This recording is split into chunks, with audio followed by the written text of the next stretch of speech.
Бросился на помощь, но в итоге она потребовалась ему самому. Череда аварий произошла поздним вечером на улице Привокзальная.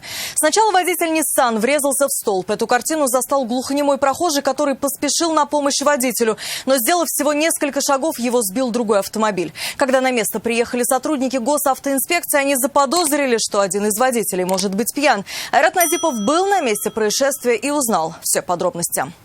Он побежал, он хотел помочь, думал, пострадавший в машине есть. И поэтому он побежал. В итоге пешеход сам стал пострадавшим. За несколько мгновений до наезда на этом участке дороги в аварию попал Nissan X-Trail. Водитель иномарки въехал в столб. Рядом проходил глухонемой прохожий. Посчитав, что автомобилисту нужна помощь, он, не посмотрев по сторонам, перебежал дорогу. В итоге его сбила Kia Rio. Он в сознании был. У него кровь текла из головы. Вот. Но он очень высоко прилетел. 34-летнего мужчину доставили в больницу, где у него диагностировали ушиб мягких тканей затылочной области. Сбивший его водитель такси отметил, что у него даже не было шансов избежать наезда. Освещения не было.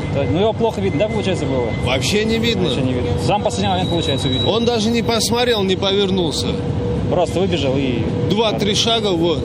На место приехали сотрудники ГИБДД и стали восстанавливать картину произошедшего. Если с наездом все было понятно, то авария с участием Nissan вызывала вопросы. Изначально группа поддержки водителя иномарки заявляла, что водитель попросту не справился с управлением. Но инспекторы посчитали, что немаловажную роль в аварии сыграло состояние автомобилиста. У него имелись признаки алкогольного опьянения. Вскоре эти подозрения подтвердились. 1,058. После прохождения экспресс-теста на алкоголь нетрезвый мужчина не спешил подписывать протокол. Он начал спорить с сотрудниками и заявлял, что вообще не причастен к столкновению. За рулем ты не был? Все укладывается, ладно, по максимуму получится. А кто за рулем был? Равиль, трезвый человек. То есть за статью 306, 307 УК РФ расписывается человек, и посмотрим, кто был за рулем, ладно? Ну, ладно. Задача вон показать, задача заведомо вон показать. Посмотрим тоже, да. Ознакомьтесь.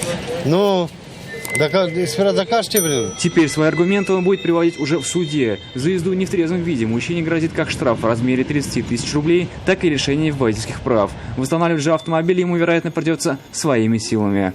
Айрат Назипов, Наиль Абдуллин, вызов 112. Вызов 112. Истории и герои на нашем